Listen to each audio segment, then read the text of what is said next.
আমি আজকে আমার ক্যাপসিকাম প্ল্যান্টটা রিপোর্টিং দেখাবো। ক্যাপসিকাম প্ল্যান্টটা নিয়েছিলাম বেশ কিছুদিন আগে, ছোটো পটে লাগিয়ে রাখা হয়েছিল।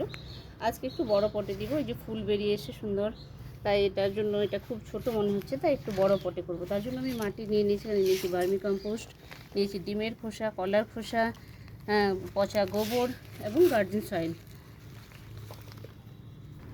কোকোপিট সব মিক্স করে নিব আমি এটাকে। এবার মাটিটা রেডি করেই রেখেছিলাম, মোটামুটি সব রেডি করা আছে।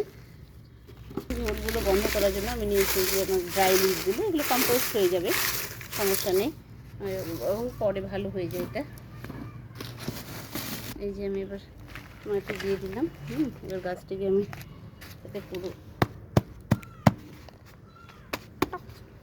এই যে রুট বাউন্স হয়ে গেছে, তাই এটাকে এবার আমি এই পটে দিয়ে দেবো, বড়ো পটে। জন্য খুব ছোটো পড়ছিল, এটাকে আমি বড়ো পটে দিয়ে দিলাম এবং পুরো মাটিটা ঢেকে দিব।